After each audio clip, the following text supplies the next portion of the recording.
Olá, eu sou Gilvan Piropo, aluno de doutorado do Programa de Pós-Graduação em Física da Universidade Federal de Sergipe. Este trabalho foi orientado pelo professor Dr. Milan Lalique e hoje eu irei apresentar para vocês o meu trabalho intitulado Estudo Teórico das Propriedades Estruturais e Eletrônicas dos Compostos Ortofosfatos de Escândio, Ítrio e Lutécio. A pesquisa sobre materiais ela sempre teve grande importância para o desenvolvimento científico e tecnológico.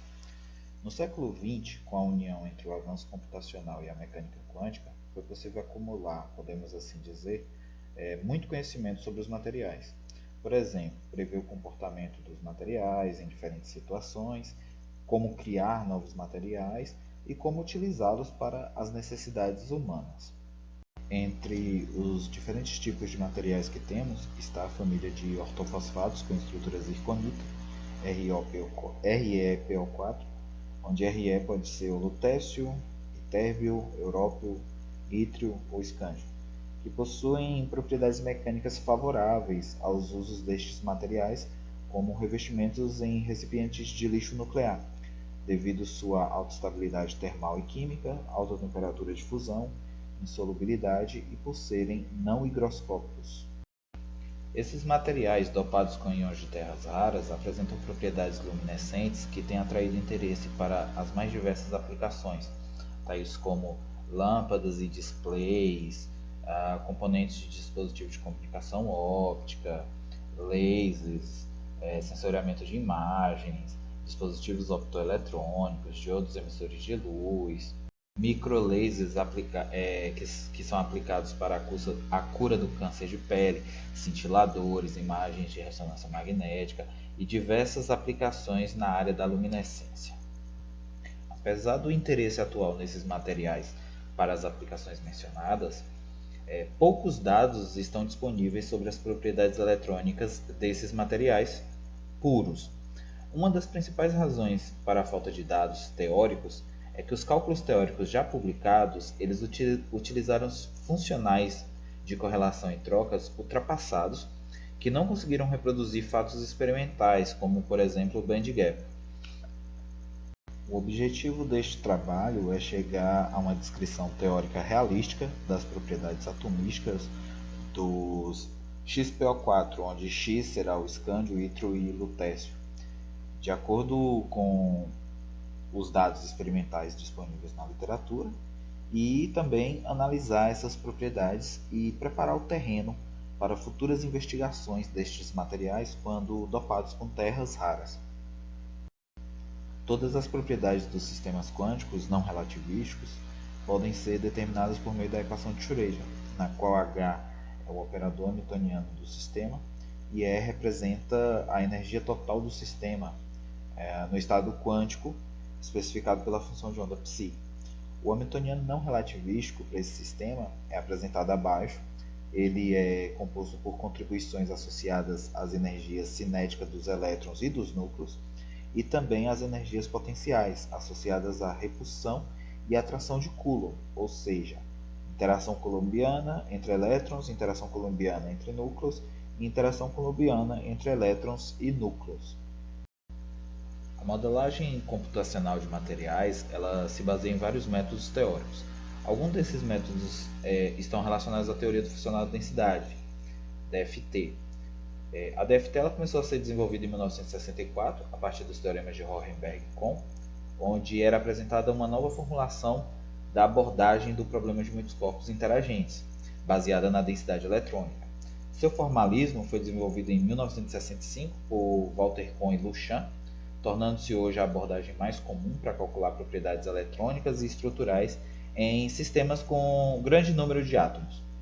Os métodos teóricos baseados na DFT eles são usados por pesquisadores na física, na química, ciência de materiais, engenharia e outras áreas.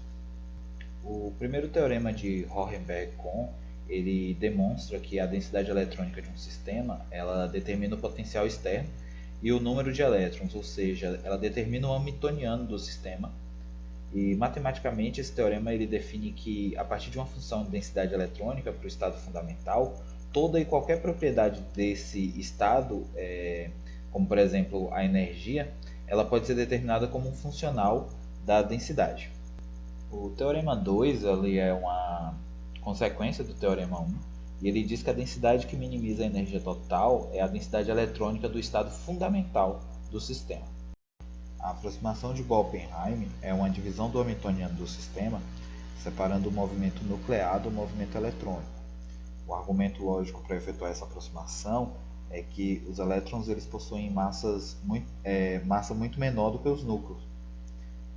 Podemos pensar como os núcleos serem muito mais pesados que os elétrons. Eles se movem de forma muito lenta, se pensarmos dessa forma, em relação aos elétrons. Portanto, podemos considerar que os núcleos eles têm suas posições fixas. Essa aproximação ela permite separarmos o hamiltoniano anterior em duas equações. Uma que depende apenas das coordenadas dos núcleos e outra que depende apenas das coordenadas dos elétrons. E agora o protagonista será o hamiltoniano eletrônico, ou seja, o que depende apenas dos elétrons. A teoria do funcional da densidade ela nos fornece informações relacionadas à estrutura eletrônica por meio das soluções das equações de Conchamp, que são essas equações aqui. Eu já fiz um vídeo no seminário, última vez que eu peguei a disciplina de seminários, onde eu fiz a dedução dessas equações e expliquei um pouco mais sobre a DFT. Eu vou estar deixando esse link aqui na descrição desse vídeo, e eu acho que seria bacana assistir para entender um pouco mais sobre essas equações. A estrutura de bandas e a densidade de dos estados elas são algumas dessas informações importantes que as equações de Conchamp nos dão. Conhecer a estrutura de bandas em um sólido permite saber se este é um isolante, semicondutor ou condutor. A partir da estrutura de bandas em um sólido, suas propriedades ópticas podem ser estudadas, as transições eletrônicas entre as bandas elas podem ser classificadas como diretas ou indiretas, e a densidade de estados, A região mais interessante para a análise da DOS é a região por volta do topo da banda de valência e o fundo da banda de condução, e a partir da análise da DOS é possível observar a contribuição dos elementos que compõem o material para os níveis de energia da banda de valência e banda de condução, bem como observar quais orbitais atômicos contribuem para as formações dos mesmos. O potencial GLLB-SC ele é um método para calcular band gap em sólidos, e ele se mostra muito preciso para alguns compostos. O que ele faz, ele calcula uma descontinuidade, certo? E então ele adiciona essa descontinuidade ao band gap de Conchamp e compara com o band gap experimental, devido que o gap fundamental, o gap experimental de um sistema de N elétrons, ele é definido como a diferença entre o potencial de ionização e sua afinidade eletrônica. Já o band gap de Conchamp ele é definido como a diferença entre os autovalores do mínimo da banda de condução e o máximo da banda de valência. E na DFT, essas duas quantidades elas não são iguais, ou seja, elas diferem por uma descontinuidade derivada. O potencial ele faz justamente isso, ele calcula essa descontinuidade, adiciona ao band gap de Conchamp e compara com o gap experimental. O Win2K é escrito na linguagem de programação Fortran 90, com programas auxiliares interligados via script shell. O Win2K é um código computacional que tem uma implementação muito eficiente do método LAPW. O LAPW ele é considerado muito preciso no cálculo de estruturas eletrônicas de sólidos e, portanto, ele será utilizado para realizar este trabalho. O Win2K ele vem sendo muito usado com a finalidade de simular as propriedades físicas, como por exemplo magnéticas, ópticas, forças atômicas, densidade de carga eletrônica. Milligan e colaboradores já haviam estudado esses mesmos três compostos em 1982. Estes ortofosfatos eles são descritos pelo grupo espacial de número 141. Eles cristalizam em uma célula unitária tetragonal, como é mostrado aqui na figura da esquerda. E eu trago também na figura da direita a célula unitária de um desses compostos, que no caso aqui eu usei a do ortofosfato de lutécio, apenas para fim de demonstração. Agora eu apresento os resultados teóricos das otimizações estruturais nestes sistemas cristalinos. E o processo de otimização ele baseia-se na procura de parâmetros de rede que correspondam ao mínimo da energia total. Então, o volume da célula tetragonal ele depende de dois parâmetros, A e C. Logo, essa otimização ela foi realizada em duas etapas. O procedimento de otimização ele foi realizado no pacote 2DR Optimize, que é disponível no Win2K. E na primeira etapa dessa otimização, o programa ele calcula a energia total do sistema, mantendo a relação C sobre A constante e variando o volume da célula. Já na segunda etapa, ele mantém o volume constante e varia essa relação C sobre A. E dessa forma ele vai repetir esse processo várias vezes até que seja obtido o volume que corresponde à menor energia do meu sistema. Então aqui nessas figuras eu trago as curvas de energia por volume e nos próximos slides eu vou demonstrar as curvas de energia por C sobre A. Aqui eu trago algumas das curvas de energia por C sobre A do composto ortofosfato de escândio. Uma vez obtida as curvas de energia por volume, é possível calcular o módulo volumétrico ou Book módulos de cada estrutura. O módulo volumétrico ele é definido como a resistência de um material ao sofrer uma pressão hidrostática. Para determinar o módulo volumétrico e sua derivada, para cada estrutura foi efetuado ajustes nas curvas de energia-volume, que já foram apresentadas. E para minimizar as curvas, foi utilizada a equação de Bitmurnaga, dada por essa equação que está apresentada aí, na qual B0 é o módulo volumétrico e B'0 é a sua derivada em relação à pressão. O E0 e V0 são energia e volume de equilíbrio. Baseado no conceito de deformação dos sólidos, o módulo volumétrico positivo indica estabilidade estrutural, enquanto o valor negativo sugere instabilidade. Na tabela, eu trago os resultados dos módulos volumétricos que foram encontrados para os compostos estudados. Onde nessa tabela nós podemos ver que os valores encontrados nesse estudo eles são muito mais próximos dos valores experimentais do que os valores teóricos já encontrados em outros, na literatura, né, em outros artigos. Ou seja, nós podemos concluir que o método utilizado para estudar esses compostos aqui, ele está descrevendo muito bem as nossas estruturas e que as nossas estruturas elas estão bem estáveis. Uma vez otimizada as estruturas, foi possível otimizar as posições atômicas, utilizando essa equação aqui, certo? E os resultados apresentados aqui de vermelho são os valores experimentais das posições atômicas e os valores de preto são os valores calculados aqui nesse trabalho. Como nós podemos ver, os únicos átomos que sofrem variações, pequenas variações, são os de oxigênio. E se nós compararmos aqui, nós vamos ver que essas otimizações, essas variações, elas foram muito pequenas, né? Ou seja, a nossa estrutura, então, ela está bem otimizada.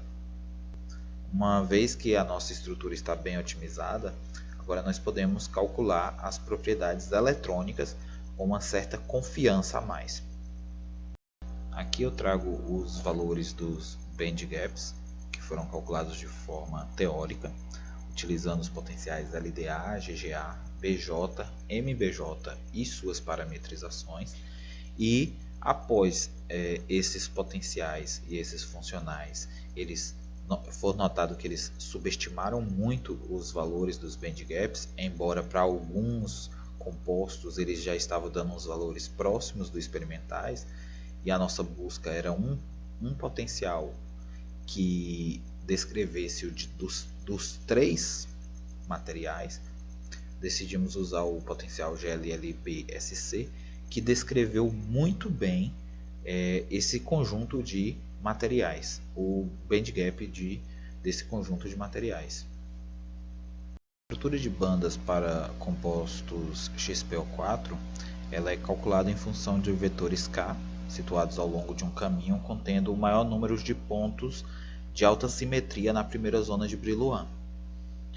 Todas as estruturas foram calculadas na faixa de energia de menos 10 eV a 15 eV, com a banda de valência se estendendo de cerca de menos 8 eV a 0 eV, onde é fixado o nível de Fermi em 0 eV.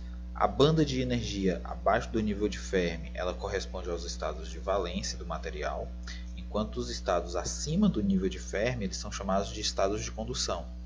Essas regiões elas são importantes para analisar a natureza do gap, direta ou indireta, e também para a determinação das propriedades elétricas dos compostos, se são condutores ou semicondutores ou isolantes. As estruturas eletrônicas desses 3 compostos elas são qualitativamente semelhantes, embora os band gaps sejam diferentes. Sabemos que os materiais isolantes eles são aqueles que apresentam um valor elevado de gap de energia, necessitando uma quantidade extremamente elevada de energia para que um elétron da banda de valência seja excitado para a banda de condução. Logo, nós podemos observar aqui, por essas imagens, que os 3 compostos eles apresentam caráter isolante. Quanto à natureza do gap, nós percebemos que o ortofosfato de escândio e o ortofosfato de lutécio eles possuem um band gap indireto, e o ortofosfato de lutécio ele é classificado como direto, como esse esquema de azul aqui na imagem ele facilita essa identificação. As principais diferenças encontradas entre esses compostos são os valores de gap e a natureza do gap. É apresentado os resultados obtidos para a densidade total de estados, onde podemos verificar que a banda de valência ela é predominantemente dominada pelos estados 2p do oxigênio, e que na banda de condução nós temos ali o pico de menor energia predominantemente dominado pelos escândio, ítrio e lutécio, e a banda de maior energia ela é formada por hibridização de todos os estados.